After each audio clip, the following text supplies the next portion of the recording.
Hello and welcome to Character Forge. My name is Tyler Owens and I'll be your character smith today. Joining me again is my wife Lee as our character artist, and today we're going to be building a male orc. One of my favorite D&D channels on YouTube is the channel Puffin Forest. He has some really funny D&D stories that he shares through some really hilarious animations. It's great. I'll put the link in the description if you want to check his channel out. One of our favorite videos that he has put out is one about a character named Abserd. Abserd is the correct way to say it. Sorry. Who came about as a result of making a 12th level character who is multiclassed to have one level in each of the 12 different classes. I very much so recommend that you go watch it because it is probably more hilarious than anything I've ever done. And again, the link is in the description. But it got me thinking about what I would do for an over multi-classed character. So today I'm going to go take a crack at it. We're going to be making a 12th level character also, but we're going to go with only 4 classes, so we can get each of them to level 3 to make sure we have the chance to choose our specialization in each class. And this actually gives me the start of the idea for the backstory. Our orc was raised by his 4 grandparents, who each had a very different idea of what it meant to be an orc. One of them taught him to be a ranger, one of them taught him to be a barbarian, one of them taught him to be a fighter, and one of them helped him to tap into his latent sorcery.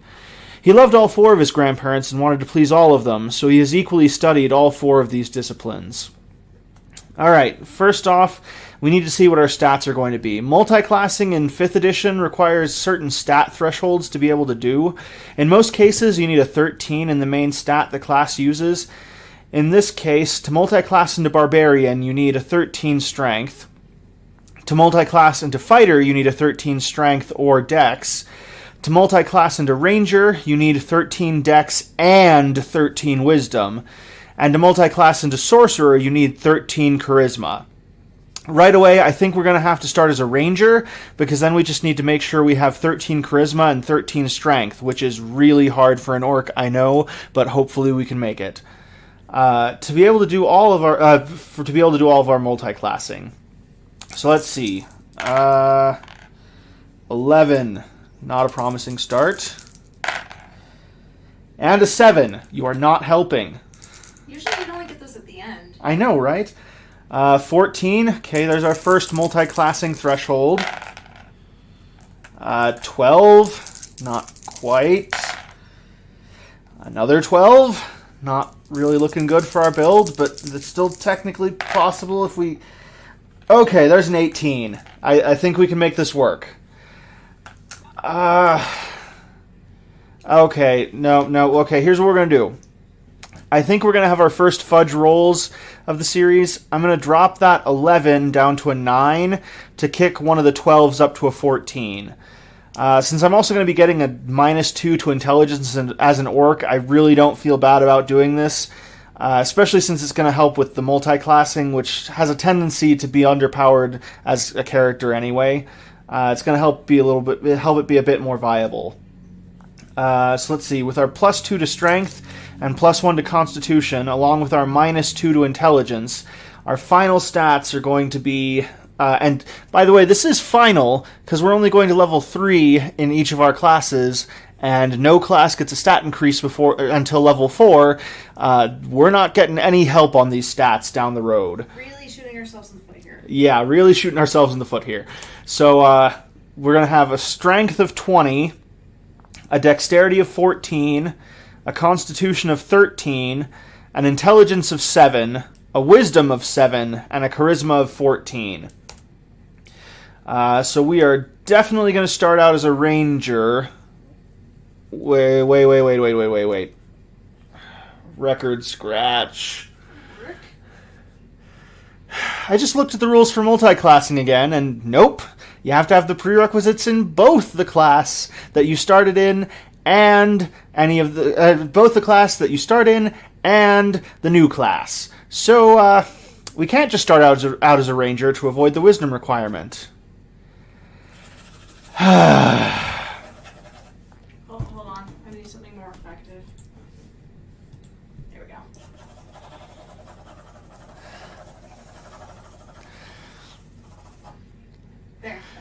My artist indignation. Yeah, you know what? No, I'm building the character that I want to build. We're gonna save those stats for a later character, and we're gonna try again. So we're gonna give us just a second for Lee to get set up with the. Actually, use it. Piece of paper. And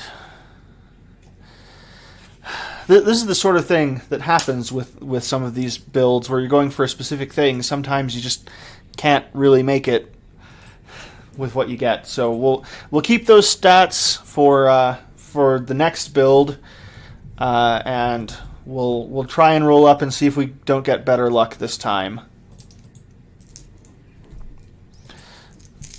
Alrighty. All right, we Oh, I should switch back to pencil. That would be good. Let's go dark, and hopefully that will help with other issues we've been having. Yeah, looks good. Strength, dex, int, wisdom, and charisma. Okay, you can have 4 letters. Okay, so let's try rolling up again. 14, that is a much better start. 13, okay. Another 14, good. 17, 18, we're actually going to be able to do this, great. And there it is, there's 9. So we're still going to end up with a 7 anyway, because I'm going to put that in intellect, and I keep calling it intellect.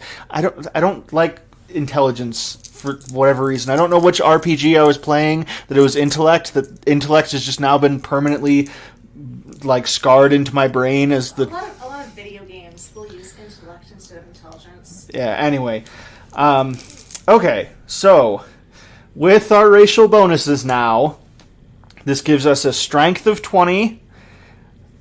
A dexterity of 14, a constitution of 18, an intelligence of 7, a wisdom of 13, and a charisma of 14. It might be important to note here that ordinarily when this sort of thing happens, your DM is not going to let you re-roll until you get the stats you want to make the character you want. You just have to figure out something else to do. Yeah. However, the point of this podcast, this series, is to be able to make the characters that we wanted to make. And sometimes you are going to have a DM who's going to say, okay, well, if you can't multiclass and you really want to do this character, we might cut you a deal or help you out. Yeah. Always discuss with your DM. They might be ironclad, they might not. If Tyler was going to be your DM, you could say, hey, I rolled these trash stats, and I really wanted to make this character, what can we do? And he'd work it out with you. We'd like to have you play the characters you want to play. Yep. Also, I look at this, and with the multiclassing, especially with us shooting ourselves in the foot here, again, these are just going to be our stats. Like, if you look at this for a first level character, these stats would be ridiculous. But for a 12th level character, this is actually pretty in line with what people would normally get to with stat increases and whatnot. So I feel like this is a pretty good setup for this guy. Yeah, because we have all the prerequisites we need now. We have strength and dexterity over 13. We have wisdom, over 13, and we have charisma over 13. So we can get all the classes now that we wanted. So at this point, we choose our starting class based off of what proficiencies we want. Because multiclassing doesn't usually give you proficiencies, with a few exceptions. So I think that we're going to go with fighter so we can have access to heavy armor. So let's start out with our 3 levels in fighter. Let's see, at first level we get proficiency with all armors and shields, as well as all simple and martial weapons. We get strength and constitution saving throws. As an orc, we have proficiency in intimidation. And as a fighter, we get to choose 2 from acrobatics, animal handling, athletics, history, insight, intimidation, perception, and survival. I think I'm going to go with perception and insight. Those are just 2 really useful skills to have. And Nothing like missing your insight or your perception roll when you're looking for a dragon. Not that there's any history with that in our groups. Okay, so usually a fighter would start out with chainmail, but since we're level 12, I'm going to assume that we're going to be able to have gotten better armor by now, so we're going to go with plate mail, which will give us a base armor class of 18. We also get to choose a weapon. I think I'm going to go with a glaive. So the glaive is nice because it's a heavy two-handed weapon, which means it does a bit more damage than most other weapons would do, although not as much as like a great axe or something. But it also has the benefit of having reach, which means that you can hit things up to 10 feet away, not just up to 5 feet away. So that's some nice versatility there. And let's see, at first level we also get to choose a fighting style. And I think we're going to go with Great Weapon Fighting, which lets us re-roll if we get a 1 or a 2 on our damage dice with the two-handed weapon. So that'll be nice to... I mean, you can just roll another 1 and another 2, or, if you had rolled a 2, roll a 1, so it's actually worse. But, on the whole, it usually ends up making it so you do more damage with your weapon, which is always great. We also get access to Second Wind. Second Wind is a fighter ability that lets us regain D10 plus our fighter level worth of health once per short rest as a bonus action on our turn. So, 1d10 plus our fighter level of 3, maximum of 13 hit points isn't a lot, especially not at level 12, but, it's a nice little boost if there's no healers around at all for us. Let's see, at second level, we get access to Action Surge, which lets us take an additional action on our turn once per short rest. This is going to be really, really useful to us because by 12th level, most classes that are up in the front lines fighting with weapons will have at least 2 attacks. But the thing is that no class gets that before 5th level, which we're not hitting at anything. Yeah, so it'll be nice to have Action Surge to, at least occasionally be able to attack twice with our weapon. And then for our third level in Fighter, we get to choose a martial archetype. Let's see. Given that the description for the champion archetype starts out saying that the archetypal champion focuses on the development of raw physical power honed to deadly perfection, it seems like that is exactly the sort of thing that an orc would teach their grandchild. Yeah. As a champion at level 3, we get improved critical, which lets us get a critical hit on a 19 or a 20 instead of just a 20. So that's pretty cool. And, yep, that's all we get from Fighter. So we'll move on to Barbarian. When we multi-class into Barbarian, it's one of those classes that you don't get any new proficiencies. At level 1, we gain access to Rage. We can activate Rage on our turn as a bonus action. While raging, we gain the following benefits as long as we're not wearing heavy armor. Okay. So we're not going to be going with full plate armor, but we can go with half plate, which with our dexterity score would still give us a base armor class of 17. So as long as you haven't drawn the pants, you're fine. Right? That's how half plate works, right? I'll just draw in the man parts. Here, man parts 2. Okay. I got something better. Gotta do the classic heart underwear. Oh yeah, classic heart underwear. Gotta go with that. Okay, so we're just running into all sorts of fun hurdles as we're trying to build this guy. Multiclassing is a thing. Multiclassing sure is a thing. Okay, so Rage. While not wearing heavy armor, which we're not anymore, we get advantage on strength checks and saving throws. We get extra damage when using a strength-based weapon, which our glaive is. At third level Barbarian, it gives us +2 damage. Again, at 12th character level overall, that's not a whole lot, but, every little bit helps. Let's see, Raging also gives us resistance to basically all non-magical damage, like bludgeoning, piercing, and slashing damage. Those are the main kinds of non-magical damage that happen. Rage ends if if at the end of our turn we've not attacked or taken damage since the end of our last turn. So basically, if we don't have, if we're not killing things or things aren't trying to kill us, then we don't rage anymore. I've attacked myself to keep my rage going before. It was awesome. It might have involved, since it says just taking damage, you can technically damage yourself to stay in rage. So that's a fun little backup strategy. Let's see. At 3rd level, we can rage 3 times per day, so that's nice. It's not actually often that you get into more than 3 combats in one day. At least, I mean, maybe if you're in a combat-heavy group, you might, but I don't think that's ever happened to us. Let's see. Oh, also pertinent to our build is that you cannot cast spells while raging. And if you had spells already cast, you can't concentrate on them while raging. So we'd have to make sure that we plan out our rages versus our spell casts to make sure we're not getting in our own way there. Actually, that might make us actually use up all of our rages per day.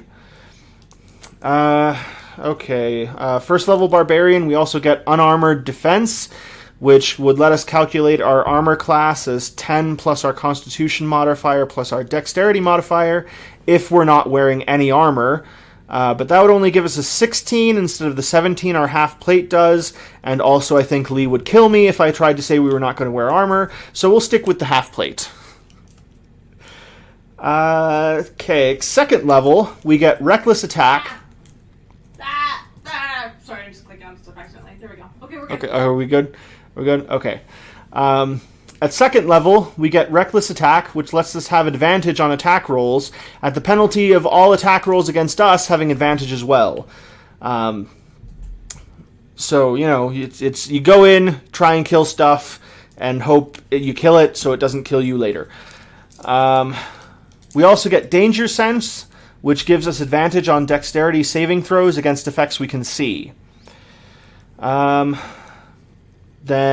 at 3rd level, we get to choose a primal path.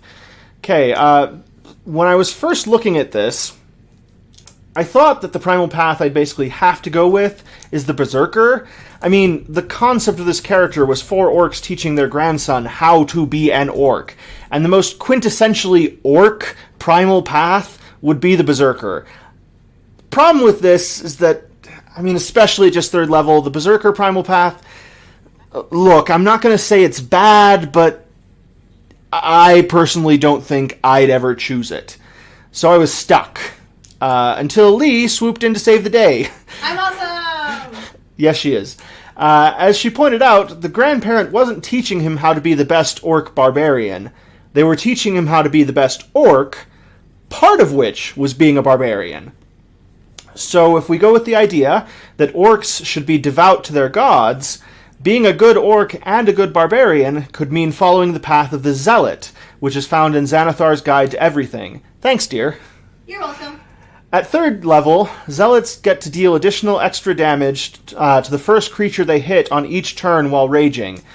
It is equal to 1d6 plus half your barbarian level, which in our case would be 1d6 plus 1. So while raging, first character we hit, which is pretty much the only hit we get because we don't have multi-attack with this build that we have, we get 2 extra damage from raging, plus a d6, plus 1 more. So, we're actually somewhat almost competent. Honestly, I feel like the moral of this character is have a favorite grandparent.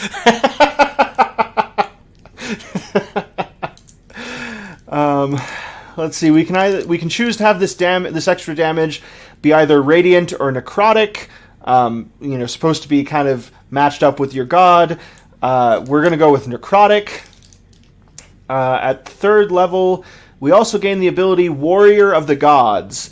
This makes it so that any spell which has the sole effect of restoring us to life, but not undeath, does not require material components to cast. So no 500 gold piece diamond needed to cast Raise Dead on us. Woo! Which, you know, We're cheap. Well, we are kind of a bargain basement 12th level character here with the multiclassing. Yeah, I just want to yell Abserd's name right now. Okay, and that's Barbarian for us. So let's move on to Ranger next. Ranger is fun because when we multiclass into Ranger, we actually do get to add one skill proficiency, which the Ranger class allows. So we can choose from animal handling, athletics, insight, investigation, nature, perception, stealth, and survival. I think we're going to choose animal handling. At first level as a ranger, we get to choose a favored enemy as well as a favored terrain. For a favored terrain, I think we're going to pick grasslands because that's where our guy was raised. Okay, let's stop calling him our guy. Let's give him a name. No, just loser. No name. Let's see. We'll go with Grumka.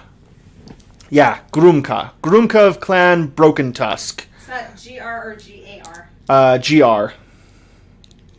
How many O's? Well, I did a U. GRUMKA. I'm gonna do 5 O's. Anyway, and then what? Grumka? KAH? Well, just MKA.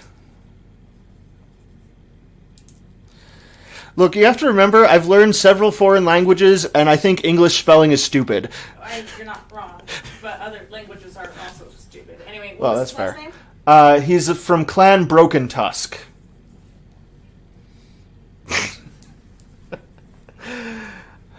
Right, so Grumko was raised on the grasslands, so we'll go with that as the favored terrain. This gives us a bunch of benefits that, I mean, they kind of aren't really all that interesting to me. They can be really useful, but, well, you can look them up. I don't really want to read them all off here. This episode's already going to take a really long time because of how stupid and complicated multiclassing in D&D 5th is. So, why did I do this to myself? I don't know, man. I tried to come up with a reason, but Yeah. there's not a good reason. Let's see. For favorite enemies, I think there was a lot of war between the orc tribes and the elves and humans in the cities adjacent to the grasslands. So we'll take the option that lets us choose 2 humanoids and have our favorite enemies be elves and humans. We get to choose to learn a language of one of our favorite enemies. And since everybody already knows Common, because humans apparently don't get their own language that not everyone else knows, we'll learn Elven. Which will mean that we can speak Common and Orc from our race, as well as Elven from being a ranger. I guess now is as good a time as any to mention that as an Orc, we also get Dark Vision, and... Oh, did we drop something? No, I'm dead. Oh, okay. Sorry, just ignore me. Okay. As an Orc, we also get Dark Vision and the ability to move up to our speed towards an enemy as a bonus action, as long as we end the movement closer to the enemy than we started. So essentially, we get the dash action as a bonus action, as long as we're using that to move closer to somebody. Anyway, back to favored enemies. We get advantage on checks to track them, and intelligence checks to remember facts about them. But, good luck doing that at all with our 7 intelligence. At second level as a ranger, we also get a fighting style, actually. Probably remembers how to hit stuff best. Yeah, there's that. So our fighting style from a ranger... there's a lot of overlap between the fighter fighting styles and the ranger fighting styles. Some of them are different, but in this case, I think I'm going to choose defense, which gives a +1 to AC, which will bring us up to an 18 AC again. So we get full plate armor class without having to not be able to rage. Let's see. At second level, we also get spell casting. We're gonna. Let's see, at third level, so talking about our spell casting at our max level that we get to in Ranger, we get to know 3 Ranger spells. We'll pick those later when we're picking our sorcerer spells. Our spell casting ability is Wisdom, which means we have a spell save DC of 13, and a spell attack modifier of +5. This is maybe a good time to mention, even though each class has the proficiency bonus listed in their table, your proficiency bonus is very mercifully not based off of your class levels, but your character level, which means that we still have an actually decent proficiency modifier or proficiency bonus. It's +4 at 12th level, so that's nice. We at least get a high spell attack modifier for our abysmal wisdom score. At 3rd level, we get to choose the ranger archetype. We're going to go with Beastmaster, which is why I chose animal handling earlier as the proficiency. It just felt like that's what we should do.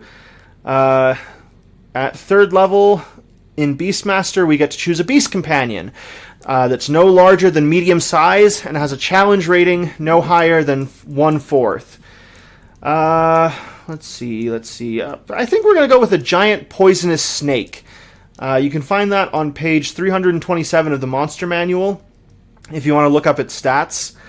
That said, one of the nice things about a Beast Companion is we get to add our proficiency bonus to its AC, to its attack rolls, and damage rolls, as well as any saving throws or skill checks it has proficiency in. So that's nice. It essentially has our proficiency bonus, and in addition to having extra armor class. And its HP gets to be at least 4 times our ranger level, so the HP of this Beast Companion is at least 12, and given that the stat block gives its average HP as 11, means that we get a little bit of a boost there. It takes its turn on our same initiative, and we can order it to move around for free. We can also use our action to command it to take its action. So, like, if you want it to attack, you have to use your action for it to attack, which sometimes might be the right thing. Like, our poisonous snake can poison people, so we might want the snake to attack instead of us attacking. But in a lot of ways, the animal companion is useful for opportunity attacks, which it can do for free, and getting advantage by flanking is kind of how I mainly see its combat advantages. But there's some really fun roleplay advantages to it. Beyond that, there's some other fiddly rules to the animal companion that you can look up those up if you care to. And that's Ranger, except for spells, but we're picking spells later. So let's move on to our last class, the Sorcerer. Applause. So we don't get any proficiencies from multiclassing into Sorcerer. So that's nice. Well, I mean, it would be nice to get more proficiencies, but we don't have to pick anything. At first level, we get spellcasting. Sorcerers use charisma, not wisdom, for their spells. So we have a bit more for all our sorcerer stuff. The spell save DC for our sorcerer spells is 14, and our spell attack modifier is +6. Let's see, by 3rd level, we'll know 4 cantrips and 4 sorcerer spells, 2 of which can be 2nd level if we wish. So the thing, if that sounds like a small amount of spells, it kind of is, but the thing about sorcerers is that sorcerers don't have to bother with preparing spells. All their spells that they know, they can just cast whenever they want, as long as they have spell slots. So, it's kind of a trade-off. Wizards can know as many spells as they can copy into their spell book. But they can only prepare so many spells each day. So you might have, a spell that would be perfect for a situation, but you can't use it because you didn't prepare it. Sorcerers don't have to worry about that, but the trade-off is that they don't get as many spells to choose from. Again, we're going to put off choosing spells for a little bit later. At first level, we also need to choose a sorceress origin. I'm going to continue with the whole religious upbringing thing and choose the Divine Soul Sorcerer from Xanathar's Guide to Everything. At first level, this gives us access to the cleric spell list, so that's fun. We get to kind of be a cleric. Confetti. And we also need to choose an affinity. Given as we're building an orc, I think we're going to go with evil, which grants us inflict wounds as a known spell that doesn't count against the 4 spells we get to choose later. Let's see. Also at first level, the Divine Soul Sorcerer allows us to add 2d4 to the total of a failed saving throw or missed attack roll once per short or long rest. It's essentially like, the gods like us, so if we were going to fail a saving throw, we can be like, no, help me, gods! But, they don't like us that much, so we can only do it once every short rest. Satan, you owe me! At second level, we get sorcery points. We have 1 sorcery point per sorcerer level, which means we have 3. Sorcery points allow us to do a few things. The first thing we can do is convert spell slots into sorcery points and convert sorcery points into spell slots. It's important to know, though, that you get less sorcery points for converting a spell slot into sorcery points than it takes to make a spell slot of that level. Like, for instance, you get 1 sorcery point per level of the spell slot. So if I convert a first level spell slot, then I only get 1 sorcery point. But it takes 2 sorcery points to make a first level spell slot. So you can't just juggle them back and forth. But in a pinch, if you need another spell slot, you can, and you have sorcery points for it, you can cast another spell. It's also important to know that you can never have more sorcery points than your maximum, which for us is 3. And then at level 3, we gain access to 2 metamagic options. Metamagic is an ability sorcerers have to kind of shape and change the spells that they're casting as they're casting them. If you don't know, the shorthand is like wizards cast spells because they're book smart. They study magic and they write their spells in their books and they more or less memorize their spells as each day. That's what preparing spells are for wizards, is more or less memorizing them. Sorcerers, they are innately magical. So the metamagic is just this expression of sorcerers just get magic from somewhere inside of them, so they're able to kind of be more fluid with it than a wizard would be. Let's look at these. So we're going to take Twinned Spell. Twinned Spell lets us target an additional target for a spell which it can only target 1 creature and does not have a range of self. So essentially, if I'm gonna fire off a firebolt or something at a level that, I guess not firebolt, but or witch bolt, that's a good one. If witch bolt only can target one creature, if I did a twinned spell, then I could target 2 creatures. Once again, this is really nice to help us to have some additional damage output, since we don't have any multi-attacks available to us. Let's see. We're also going to choose Empowered Spell. That lets us re-roll up to our Charisma modifier, which is 2. Not that much, so we can re-roll up to 2 dice on the damage roll of a spell. So that can be helpful. And with that, I think it is time for us to choose our spells. A note on multi-class spell slots. So most spell mechanics work off of the individual classes. So like spells known, your spell save DC, your spell attack roll, it mostly works off of the individual classes that you have when you're multiclassing. But because of the way spell slots are granted, if the spell slots worked that way, then you'd have way more spell slots than you really should, which, I mean, honestly, in my opinion, might not be too bad, because multiclassing kind of underpowers you anyway, but anyway. This is part of the way it underpowers you, is the spell slot nonsense. Well, I mean, the spell slots, you have basically the same amount as a single class caster would have. I suppose so, but I mean, it's that kind of balance of multiclassing could either overpower you or underwhelm you. This is one way where they chose more underwhelming than overpowering. Yeah. In that dichotomy. So yeah, so essentially the spell slots are granted based on your combined caster level, and essentially how you figure out your combined caster level is there are some classes that their spells that they get spell stuff every level. There are some classes that they get every other level, and there are some classes that only get it once every 3 levels. So like sorcerer, wizard, cleric, druid, those are all every level classes. Ranger and paladin are every 2 levels classes, and then like arcane trickster for rogues and eldritch knight for fighters, those are once every 3 levels. Those are not real spellcasters. They're fake wannabe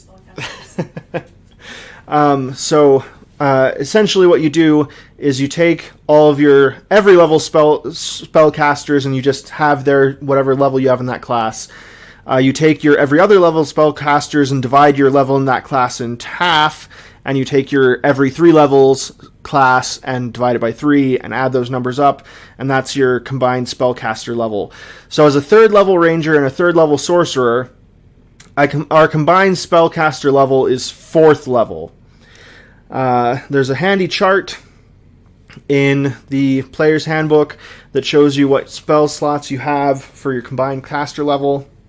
For our case, it means we have 4 first level spell slots and 3 second level spell slots. So let's start with our ranger spells. We get to know 3 level 1 ranger spells. We'll take Animal Friendship, which will help us to be able to tame a new beast companion if our current one dies. And let's be honest, a 12 health snake as a companion to a 12th level character is probably going to die. Like, I'm just thinking that he's got 7 intelligence. How long do you think it's going to be before he grabs the snake by the tail and uses it as a snake whip? You're not even wrong. I thought you do that in Kingdom of Loathing, the West of Loathing. Yeah. Which is not the game we're playing. Yeah. Well, kind of thank goodness. Honestly, this character would probably fit in better in West of Loathing than in Dungeons and Dragons. Okay, so we've got Animal Friendship. We'll take Hunter's Mark, which lets us single out a target to do increased damage and have advantage on tracking them and stuff. And last but not least, I think we're going to take Zephyr Strike from Xanathar's Guide to Everything. Essentially what Zephyr Strike does, and I like the flavor of this because, you know, like the grassy, the grassy, of course, there's grassy grasslands, the windy grasslands. The spell lets you not generate any opportunity attacks while you're moving with it for the duration, and also once during the duration you can deal extra force damage on a weapon roll. So essentially, like, winds surround you and let you move faster, and then you can like hit stuff with wind. So I like that the flavor of that spell for our Ranger of the Plains. And that's our 3 Ranger spells. Let's see. So for our Sorcerer, like we said, we have 4 cantrips at level 3. Since we're going with the Divine Soul Sorcerer, and we're going with this like evil necrotic god, which I'll figure out soon in the backstory, we're going to take Poison Spray, Frostbite, and Infestation from the Sorcerer spell list, and Toll the Dead from the Cleric spell list, because again, as a Divine Soul Sorcerer, we have access to the Cleric spell list as well. So now we need to pick 4 spells to learn, at most 2 of which can be level 2 spells. We're going to take Chaos Bolt, because Chaos Bolt is awesome. Kind of makes sense for this kind of character anyway. Well, yeah. For a character who can't make up his mind, a Chaos Bolt with damage that can't make up its mind, that seems to fit. Then we'll take Ray of Sickness. That seems like a good evil necrotic god spell. We'll take Dragon's Breath, but when we're role-playing it, we'll stick to acid, poison, and cold types of Dragon's Breath. We won't do any of that, like fire or lightning or whatever, because it's not thematically appropriate. And so we have one more. I think we're going to take Spiritual Weapon from the Cleric spell list. Because again, it gives us those much needed more attacks than our single attack that we have. Okay. So we've got all that figured out now. Oh yeah, let's do the mechanical part that I once again forgot about until the last moment. Hit points. I don't know why I can't remember hit points are a thing that needs to happen. This character doesn't deserve hit points. Okay. Multiclass characters. When you multiclass, you use the hit die of whatever class you're gaining a level in when you increase health for that level. So we get... Honestly, this is easier than most other parts of multiclassing, in my opinion. Yeah. So we get 3 levels of a D12 for our Barbarian, 3 levels of a D10 for Fighter, the first one automatically being a 10 since it's our first level, and this is one of those things that if I had remembered, I might have chosen to do Barbarian first, especially since we didn't actually end up needing the heavy armor proficiency, not that I'm bitter about that or anything. Honestly, this is the point where I might say, yeah, I did Barbarian first. What? You do you. Yeah. Then 3 levels of D8 for the Ranger, and like we speculated last week, actually, the Sorcerer does use a D6, so 3 levels of D6 for our Sorcerer.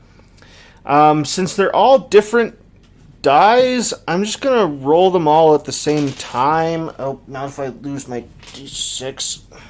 I'm just going to roll them all at the same time for each of the 3 level ups. Remember not to roll my D10 for the first level for Fighter. Okay, so first level, in each of the classes, we get 10 from Fighter, plus 18 from the 3 dice. That's pretty good. For the second levels, adding in my D10 for the Fighter now. 14 from 4 dice. I rolled a 1 on both the D6 and the D8, so that's great. This truly is the worst character. Well, no, I don't think it's the worst character. I'm sure I could make a worse one. Abserd's probably was still worse. Yeah, probably. And our final set of levels, we get, let's see, 29. Much better. Much better that time. Okay, from our Constitution score, we also get 4 additional hit points for each level, which 12 levels means 48 points. So we got 28 from the first level, plus 14 from the second, plus 29 from the third, plus 48 for our Constitution bonuses, gives us a total of 119 hit points. Hopefully my arithmetic was better this time than it was with Goolok last time. I'm still kind of embarrassed that, the guy with the master's degree in mathematics thinks that 21 plus 9 is 40. Happens to us all. But usually just me. Okay. Alright. Finally, it's time for us to get to the backstory. No, not important. The end. Okay. How about this? The plains of Sakar in times of old were home to countless tribes of orcs. The tribes clashed with each other in glorious battle, and on occasion made forays into the elven and human lands that surrounded the plains. 2 such clans were the Broken Skull, known for their martial prowess and brutality, and led by the assassin Ulka, and the Fang Tusk, known for their utter devotion to Sezathine, the snake god of death and decay, led by the paladin Grokarosh. I'm sorry, it's just, you did Broken Tusk, so I made his tusk broken. What if you had been Broken Skull? I'd have to, cave in half his face. Well, you don't have to cave in half his face, so... Plus, the broken skull was not referring to their skulls. It was referring to the skulls of the people that they were breaking. No, it's their skulls. It's too late to apologize. Okay. I'm I sorry. gotta get back on track now. I broke the flow. Okay, let's see. Right. So they both had once been mighty clans, but they had been dwindling in recent years. While trying to expand their influence, each managed to anger the settlements outside of the plains enough that they retaliated with war. While the attacks were eventually repelled, both clans were pretty devastated. So in order to survive, the clans decided to combine. Grokarash and Olka married to cement the formation of the Broken Tusk clan. A few years later, the clan celebrated the birth of the first Broken Tusk. I'm sorry. They went with Broken Tusk. They could have gone with Fang Skull. Nope. Broken Tusk was better. I'm sorry. I'm just peanut gallery sass. Just ignore me. You can't. I'm too loud. So the birth of the first Broken Tusk member, Grokarash and Olka's son, Grumka. The happiness was short-lived, however, as mere weeks after Grumka's birth, they were attacked by a large army of combined human and elf forces, led by the half-elf warlock Merrigan the Scarlet. That's a cool name. I can't even make fun of that. The Broken Tusk fought valiantly, but it became clear that they were going to be eradicated. Grokarash and Olka realized that the only way they were going to be able to save their people was to sacrifice themselves. They maneuvered the battle into the Scars, a maze of deep valleys that cut through a portion of the plains of Sakar. When they reached a particular choke point, they stood alone, side by side, keeping the army at bay so their people could escape. They fell that day, but their people lived on. And so Grumka was raised by his parents. Grokarash's mother was a barbarian, and his father was a sorcerer. They raised Grumka in the worship of Sezathine. Olka's mother was a fighter, and her father was a hunter. They made sure that Grumka learned to harness his brutality and anger. 20 years passed, and Grumka became a mighty warrior. One day he was sent off to a tournament of the clans as the champion of the Broken Tusk. He fought valiantly and won the tournament, and with it great honor for his clan. But when he returned home, he did not find his people waiting to cheer his victory. He found a burnt husk of a village. Merrigan the Scarlet had returned to finish the job he had started 20 years ago. Grumka swore that day that he would see Merrigan's head on the end of his glaive.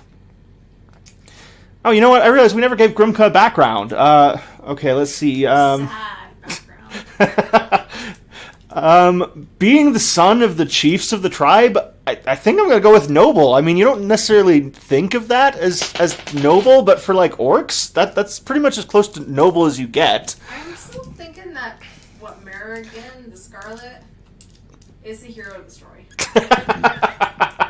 We should make him next time. I'll give him a sexy face and everything. I have other plans for the next episode, but whatever you do, I'm just going to draw Merrigan in his sexy face.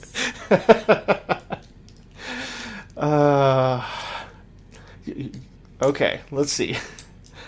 Being a noble gives us proficiency in history and persuasion. It's not often that you see a persuasive orc. They're mostly intimidating, but it's cool. And we also get to learn an additional language.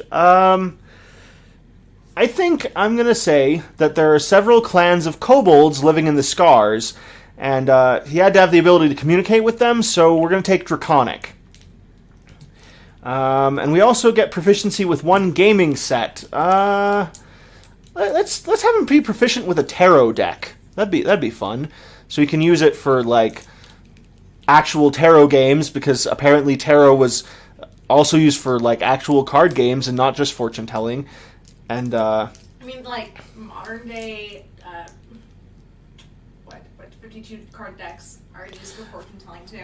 Yeah. Especially if you've ever been to, like, a girls' camp or something. There's one where you flip over cards and it's like, this one's how rich you're going to be, and this one is how you're going to marry, and how many kids you're going to have. So, well, okay. And any card or whatever deck thing can do fortune telling. So we've got a tarot. He's got proficiency with the tarot deck. And with that, I think we're done building Grumka. Once again, a huge thanks to Lee for drawing him. I hope you enjoyed this episode of Character Forge. Let us know what you liked, what you think can be improved. If you hate our faces, which, would be interesting because you can't see them anyway, but... They could have hit that really terrible, not at all sexy face that I tried to draw, and I erased it. You can hate that face, that'd be okay.